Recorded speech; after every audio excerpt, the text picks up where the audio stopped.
Hey everybody, it's Phil Zia from Almost Studio here to review and do a tutorial for the free tool Limiter No6. Now, a lot of people like to say that if you don't have high quality paid plugins, then you're not really an engineer.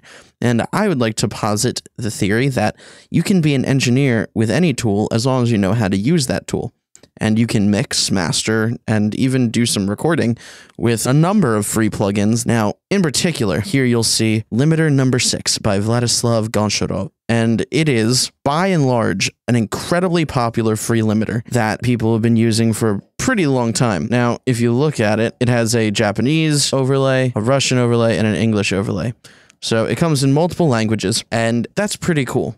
What's even more cool is that you've got a compressor with 2 different VU modes, a peak limiter with 2 VU modes, an high floor limiter with 2 VU modes, a clipper with 2, and a ceiling or a protection module with 2 VU modes. And every single module here, barring the high floor limiter, has multiple different modes and multiple different knobs for adjusting. So these parameters are all fairly distinct, but I'll get into each and every one of them today. In the top left, you have a stereo, mono, and mono left option for setting the input to the compressor. You have a fixed latency button, which,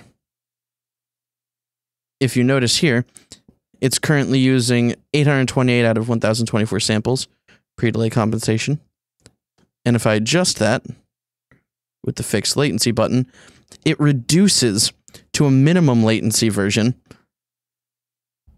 at about 103 samples out of 512. So you get really a lot less latency out of it versus the full latency version. You also have an oversampling right up here. So you can change it from 1 times oversampling to 4 times oversampling. And most importantly for the sound, you're going to have a comp into limiter option or a limiter into comp option. Sending the limiter into the compressor actually removes the oversampling option because it assumes that you're using it on a track or a bus instead of on the master fader. Let's get into the nitty-gritty and see if anything changes when we bypass the plugin with everything at noon.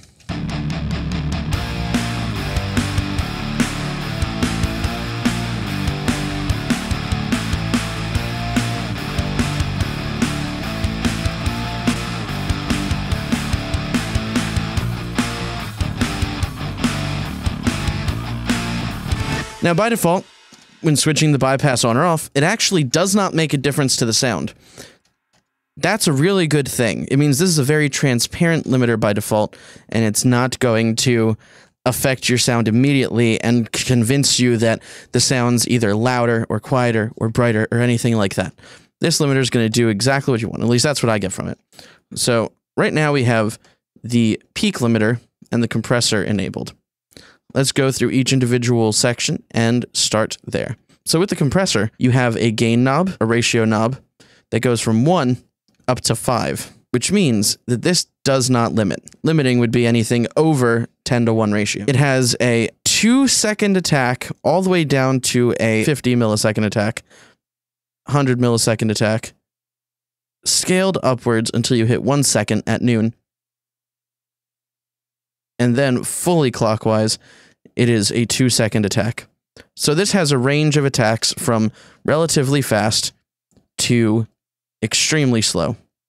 And that can be good for a lot of things, but that means that it's going to be a very versatile compressor, but mostly focused on bus compression. It also has a very fast release with a near instant release time, and you can just nudge it up to 0.06, which would be 60 millisecond release time, all the way up to 2-second release. You also have a dry mix knob for adjusting the dry sound into the mix. And you can change it from either a normal compressor, which would work in stereo, to a mid-side compressor, which would affect the mids and the sides separately. Now, when it's in normal mode, it's affecting both left and right equally. So if something triggers on the right, it's going to affect the left as well.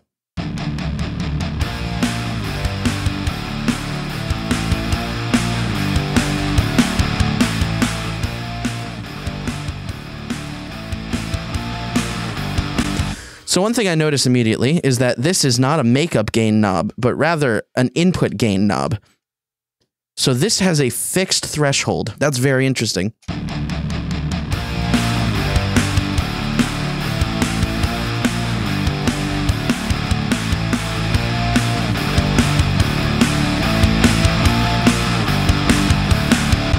Now, I know on Reaper I have this dry wet knob, but if I want to do a crazy pumping compression, I can adjust the dry mix parallel to the compressor's signal.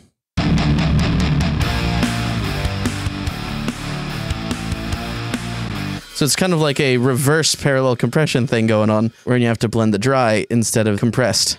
So that's pretty cool. Now that actually does sound like quite a bit of compression going on.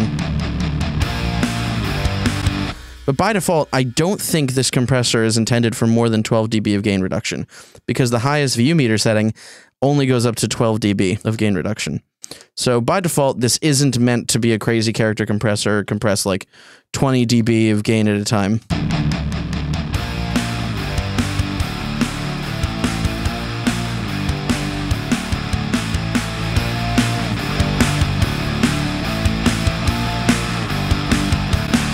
So you can get a wide range of sounds with this compressor, and that's really cool. Now let's try the mid-side mode.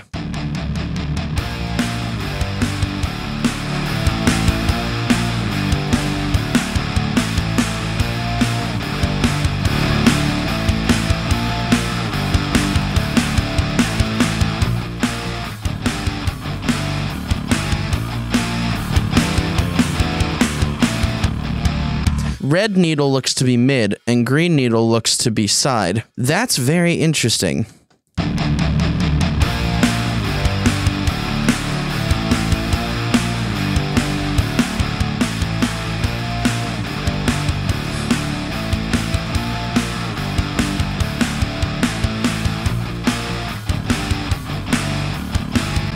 That does really well at taming the drums in the center without affecting the side content, so like the guitars and such. So if you're looking to just control the mids, that might be a little bit aggressive. This could actually be a pretty cool setting. Now, the one problem I see with this compressor so far is that there's no automatic gain compensation. By default, you're going to be making things louder, which makes it a lot harder to test what you're hearing without something like Magic AB or Plug-in Doctor. With a compressor like this, if you can trust the meters, right, then you know how much is being gain reduced. But with this, you can actually turn down the gain by adjusting the output knob of the final protection stage. And you could do that because you know how much gain you're pushing in. Now, of course, it all becomes cumulative. So if you're doing that with the peak limiter too, and you're pushing that up 2.5 dB, you might have to turn it down 5 dB. However, they give you the option to do that. It's just not automatic. In my opinion, almost better than automatic gain compensation is an output gain knob. It works exactly the same. Now you're adjusting, basically hearing the difference without adjusting the volume.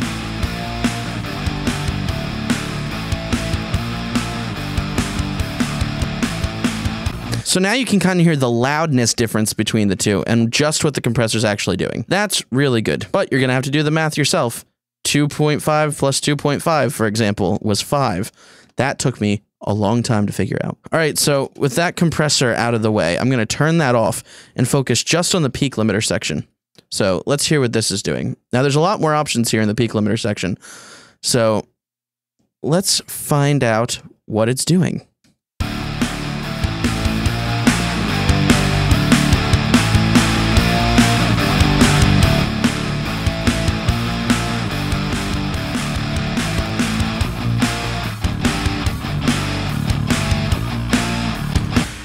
So this time, instead of a ratio, it has a threshold set, and the level you set the threshold at can be anywhere from 0 dB to negative 14 dB. Okay, that's pretty cool. That makes this just an input gain knob, and now you have control over the threshold. It appears that you can also adjust what mode the limiter is working in, so you can choose the brick wall mode, which is going to absolutely 100% cut off. This is like a near infinity to 1 setting. A soft limiter mode, which I think is probably going to be closer to 10 dB. So let's see.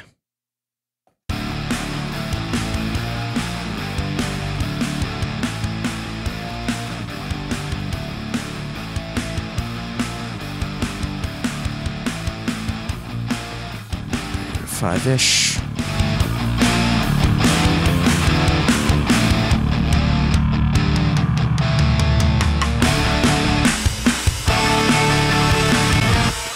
So that's getting pretty crushed. The soft mode is much less than the brick wall mode is.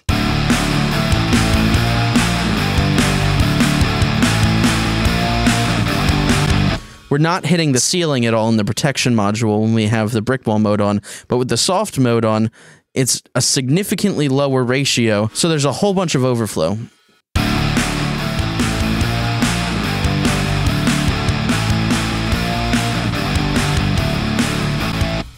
So wow, that's a lot of damage you can do with the soft limiter. All right, and now there's a mid-side limiter. Let's see if it's closer to the brick wall or the soft limiter, even in mid-side mode.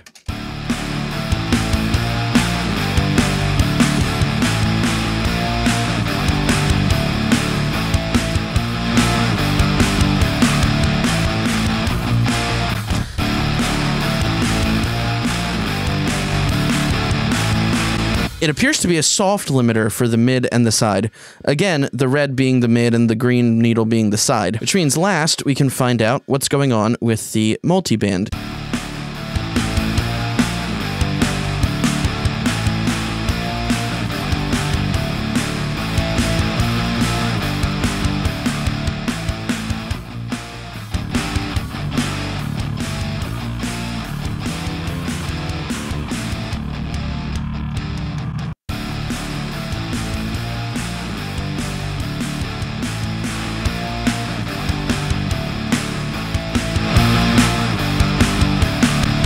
It appears to be the soft mode again, but for every individual band.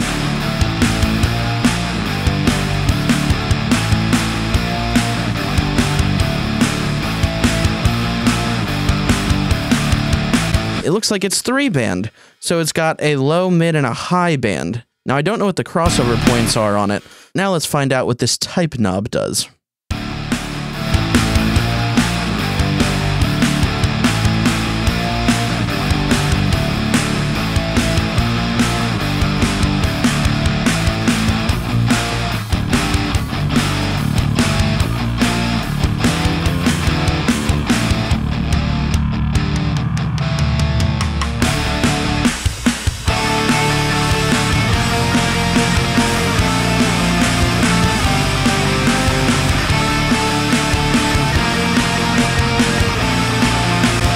Alright, so while it's very subtle, it appears that when you adjust this, you're adjusting the algorithm for the limiter.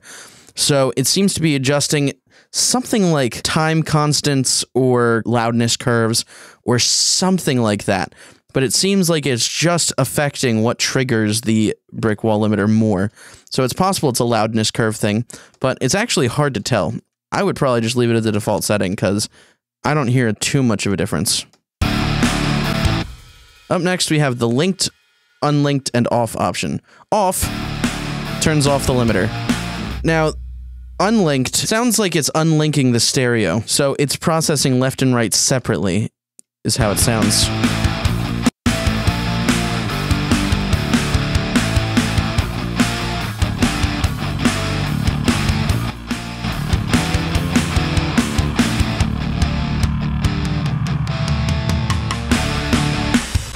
Yeah, it definitely sounds like it's processing them on unlinked differently in stereo, so acting kind of like an API 2500 would, wherein the left and the right being unlinked means that if the left channel goes over, then the left channel gets brought down, and if the right channel goes over, then the right channel does.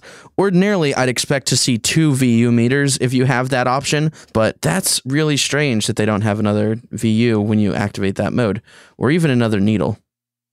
Maybe I'm just not seeing it, but it definitely doesn't appear to be one. Now, on to the speed.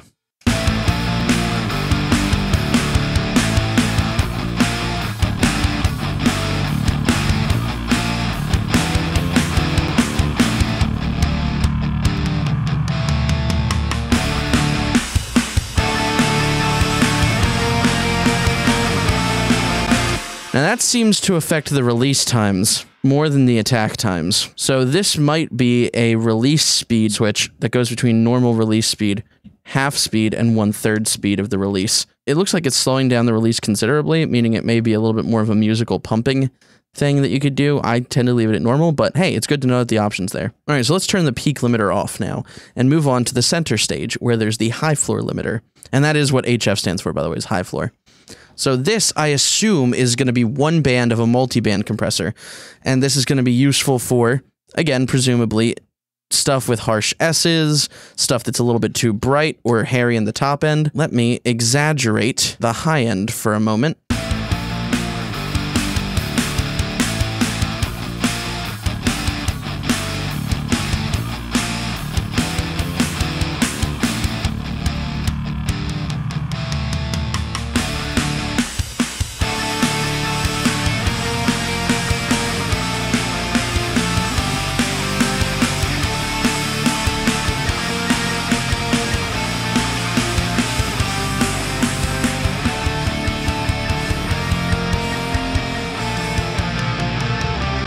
That does appear to effectively de-ess the top end. Now I wonder if there's anything more to it, because there's two needles going.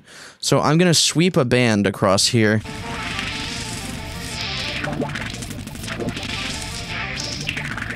It appears to affect things over 2K when the red needle's showing, but I'm not sure what the green needle's supposed to show. That is so strange. It looks like it only affects stuff that's like actually in the de-esser range. So this red one looks like it's doing the job of essentially tape saturation, wherein it gently softens the high end, which is cool and all, but when you're going up to like 6K, 7K, and 8K, that's when the green needle starts jumping back, which means that I think it's just de-essing with like a band with a bell shape or something. That's really cool. So one looks more like a shelf, and the red one, and the green one looks more like a bell curve de-esser. So that's pretty sweet. And yeah, I do like what it can do to a mix.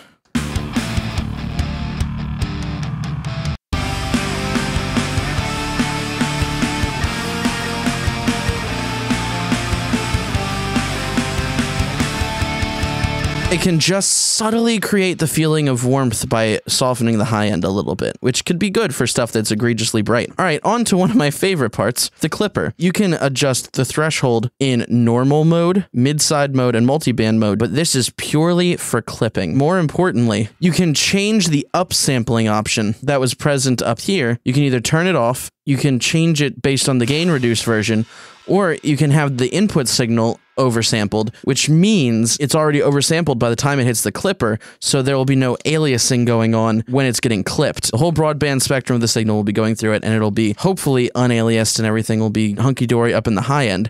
And a lot of clippers that are free on the internet don't do something like that, which makes it sound a lot worse, because then it's basically aliasing the sample necessarily by introducing a high floor cutoff, or by not doing that at all and just having nasty high-end disgusting sound, when you really want to maintain the integrity of the air of the mix, even if you're clipping the whole thing. Having that oversampling option there is pretty cool. Now you can turn the clipper off and on, and it works basically the same way as the other ones did. Gain input and threshold.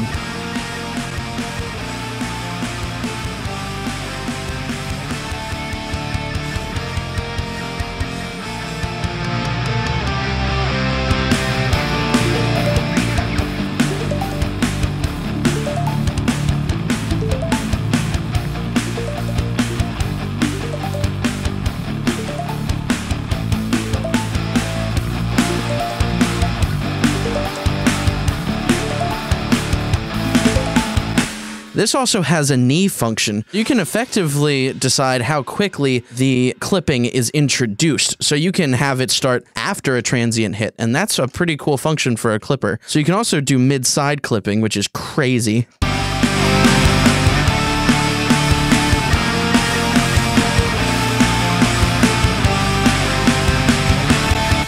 I can imagine that would be really useful for an instrumental where the drums themselves really need to come out a lot, and the person mixing them didn't do anything about clipping the kick or the snare or anything like that, and you're really like, I just want those drums to punch harder. Well, now you can.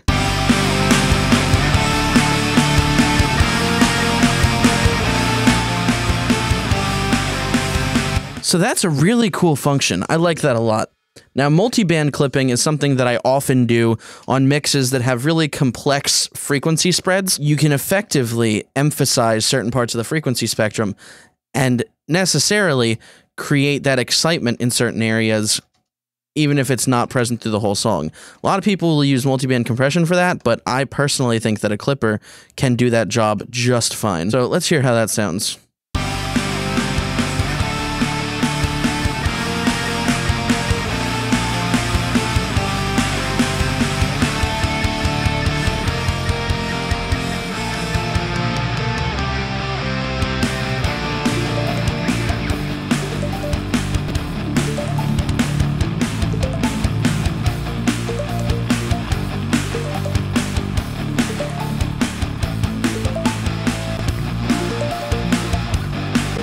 Now, what I don't like about this is that you can't control the individual bands like you can with K-Clip 3 or something like that. The individual band clipping is really what needs the most tweaking when it comes to setting crossover points and adjusting the individual gain levels of each of them. I like that this does have a multi-band clipping mode, but I probably wouldn't use it on this one unless I was going for it just to see how it sounded, because I don't know how the loudness curve of it works. Now, a lot of clippers will have different thresholds for different bands, and that is how it works best, or different input levels for each individual band at a set crossover point. This one, I don't know how it works, so I don't know if I would use it. But the mid-side function works really cool. That's something you don't see on a lot of clippers. And the normal clipping mode, it works pretty great.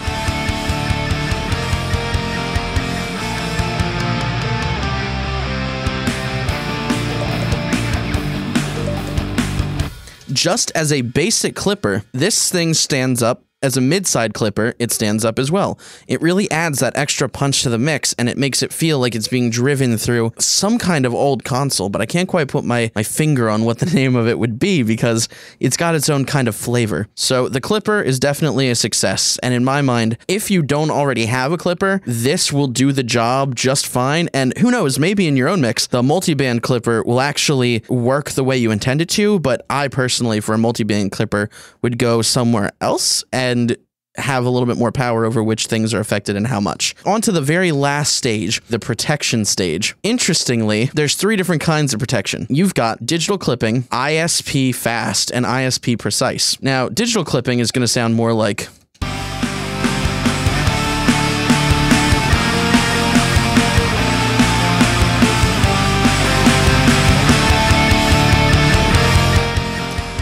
You're not actually doing any gain reduction. You're literally just clipping the signal. Now, that one doesn't sound all too great on a mix. In fact, I'd wager to say you'd probably be hard-pressed to find a specific situation where you would say, let's go for the digital clipping, especially when there's such a good clipper, literally 20 pixels to the left. That one I don't really use. ISP fast is a different story. This is where you start getting into the actual gain reduction territory for this limiter's output stage.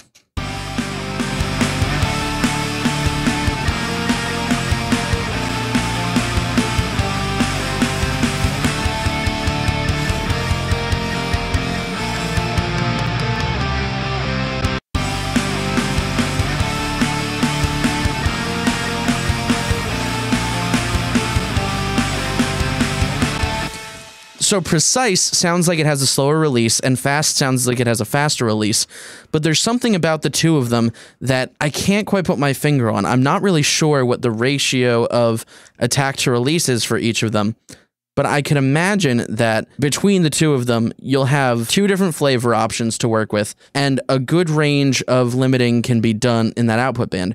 Even if you're not using the peak limiter, the output protection alone can get you a bunch of loudness without having to worry about it going over the ceiling. So that is good to know that it's there and that it exists.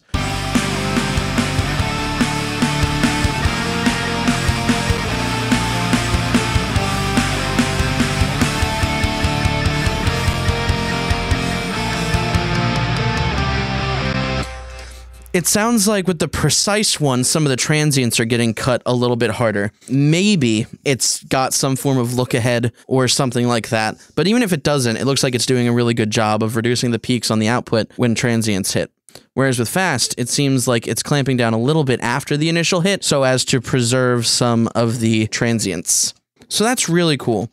Now, what are you going to do with the whole thing on an entire mix using every module? Well, this is actually really cool, but it's a complex game of staging the different gains. Gain staging in this plugin is really, really important. So by default right now, my song without any processing is hitting -14 dB RMS, -15, and peaking at around -3 dB, full scale.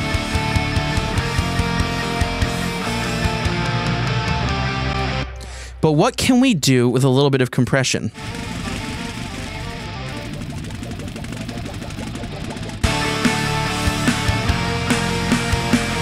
Now we're getting a little bit closer to negative 14 dB RMS without changing the peak too much, and that's doing a pretty good job of just squashing it a little bit. Now I'm going to go from the compressor into the limiter as per this little nodule right here, and I'm going to push the threshold down ever so slightly. I'm going to keep it linked, keep it at a normal speed, keep it there, and...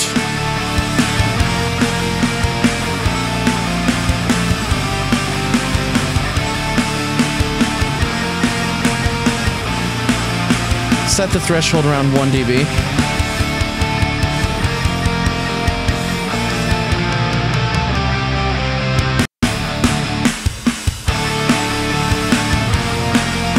Now we're getting around negative 12 dB RMS. Okay, cool. That's good, but can we go even harder?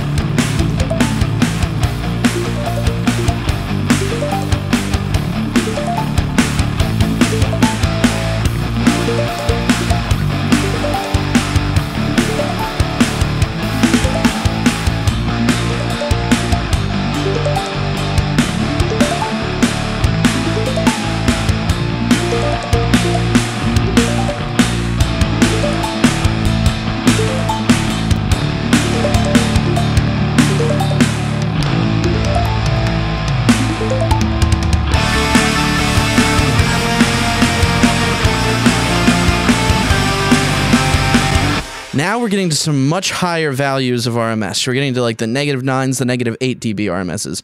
So just with this, you can get a reasonably competitive loudness. All the while, you're only doing about 1 dB of compression, 1 dB of limiting, a little bit of high floor protection, 1 dB of clipping, and then 1 dB of protection at the end. So really, you're only doing like 4 dB overall of gain reduction, but you're bringing up the loudness significantly.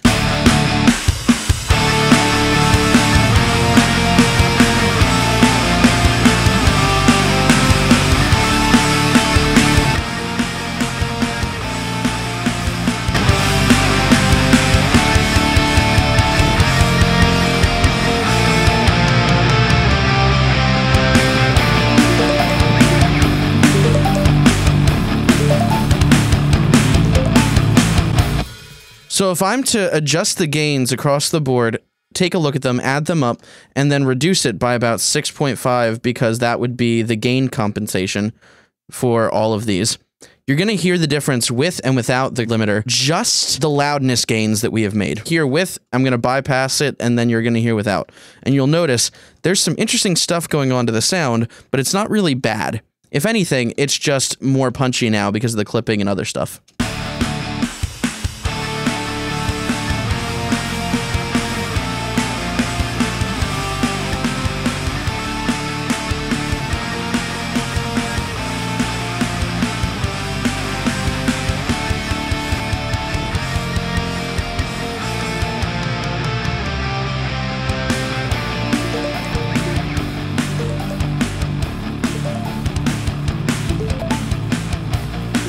For the most part, it retains the overall integrity of the sound without damaging it too badly.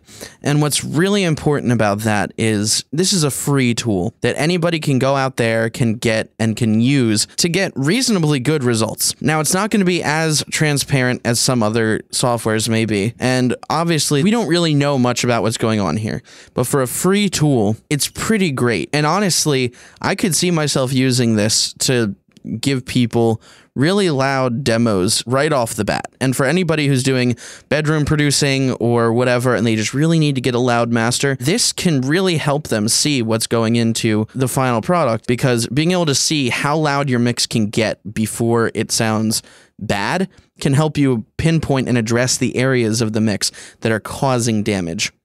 Now, what I like about this is, while it's not really idiot-proof, there are sections of it that are really taken away from the end user's hands for their convenience. The multi-band clipper mode and limiter mode are set for you. You can't change the crossover points, you can't change anything about that. But what you can do is use them to see what parts of your mix are working harder than others. But it would be even more easy to use if you had control over those functions and those numbers for the crossovers and see what needle corresponded to what immediately. Now, surely there's a manual out there on the internet, and this is a relatively old plugin, so I'd be surprised if somebody hadn't already made a guide on it. But in real-life application, just practical use, even without cracking open the manual, just throwing this on a mix, you can do a lot of good as long as you're careful and keep an eye on the VU meters and don't go too overboard. I was able to get my mix up to -9 dB RMS. But I could do so much worse if I wanted to.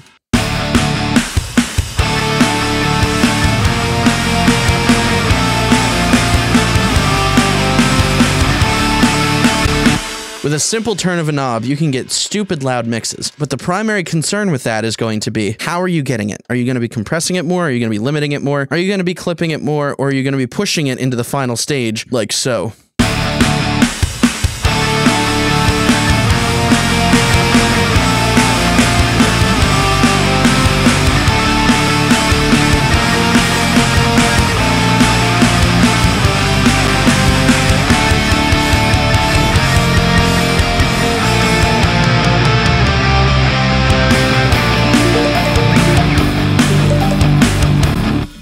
Now, what I don't like is how it kind of pancakes things a little bit too much. But thankfully, this plugin has presets. So let's see what they would have us do on our mix bus and then with various mastering levels. Oh, it's literally just a master bus compressor.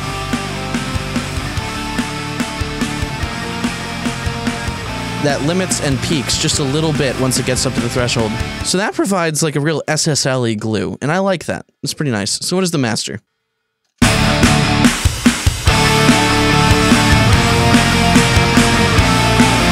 Holy heck! That's loud.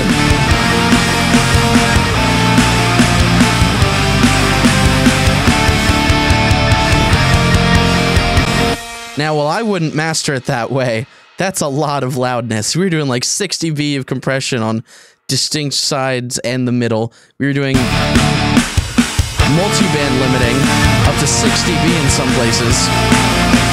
Lots of clipping. Wow. All right, what about Master 2? This one's gonna have a lot more compression.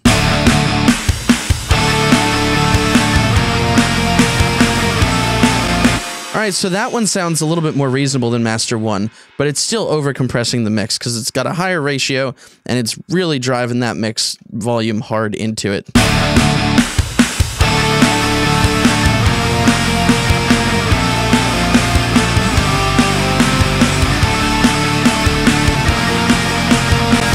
So that's really compressing it a lot. I'm not a big fan of that. I would adjust that a little bit. Master 3.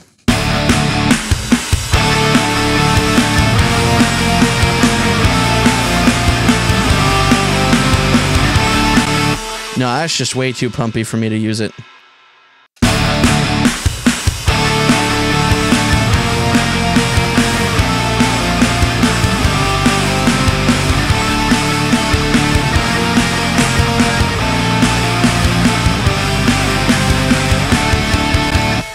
Now this one sounds cool, but what I don't like is how the compressor is consistently lobbing off 4 dB and never moving from that. So that means that it's really gonna release hard.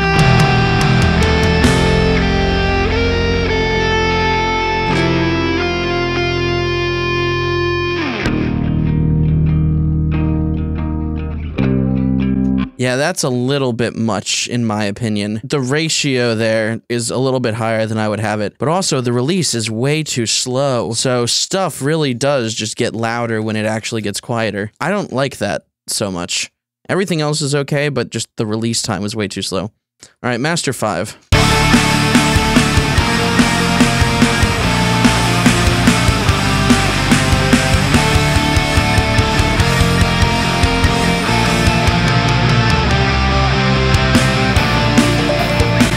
There's a lot of character to Master 5, but there's way too much compression, input gain, and the limiter is soft, and it's creating this poofy thing that with a soft limiter going right into the clipper over here, it just does something weird to the low end that makes me kind of go,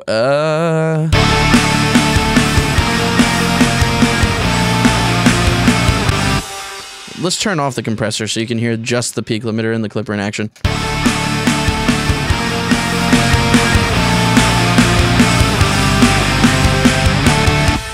So that's weird. I don't hate it. It's just not something that I would have thought to do immediately.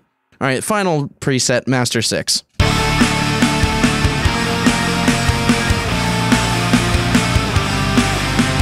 So this one doesn't use the clipper. It's the high frequency limiter, the peak limiter, and the compressor. And it looks like, why is that release time so slow? Good lord. And then attack time's relatively slow, but it's still pretty fast. So this whole thing is, this is a really interesting compression settings. It's so weird.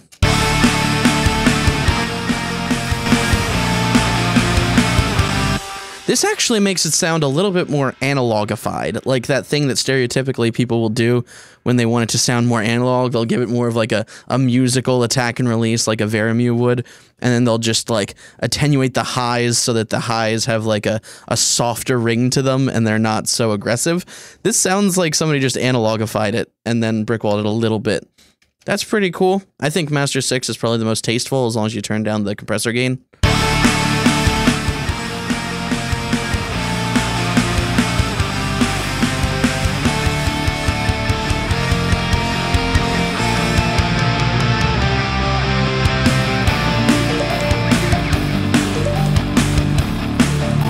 So yeah, that could be cool for some stuff. Anyway, that's limiter number 6. It is a free plugin, and you can do a ton with it. It has so many options, although there are some places where I would say it's skimped out a little bit on the options, but overall, it is a really in-depth plugin with a lot of capability, and I'm sure that somebody could get a lot of use out of it, could probably make their own presets and such. But if you're interested in this plugin, feel free to check out the description where I literally give out the link to it and download it yourself because it's free. You have nothing to lose getting this plugin and trying it out for yourself. And if anybody wants to do tests with it or do anything of the sort where they run it through an analyzer or whatever, also link to whatever video or page you write on that, like an article or whatever, in the comments below, because I would love to hear it and pin it to the top so that other people can see it too, because that would make my day. I haven't done a lot of research on this. It's mostly just been my first reactions because I haven't used this plugin in, probably 4 or 5 years now. I just had it lying around. I was like, you know what? I've been using a lot of paid limiters recently. Let's see if I can crack open this classic free software plugin and do what I do right now, but with that. And so with that, our time has come to a close. Feel free to like, comment, and subscribe for more stuff like this. If you really liked it, let me know in the comment section because I'll happily do more free tools in the future for people who just want to make sure that they can achieve their desired sound with free stuff only. Because I know that sometimes I like to challenge myself to just use free tools. And hey, free tools are not bad. More often than not, they could be better than paid plugins because you don't have all that darn copyright protection, literally only affecting the end user who bought it. So that's a rant for another day, but thanks again, and I hope to see you guys next time. Until next time, I'm Phil Zio from Studio, signing out.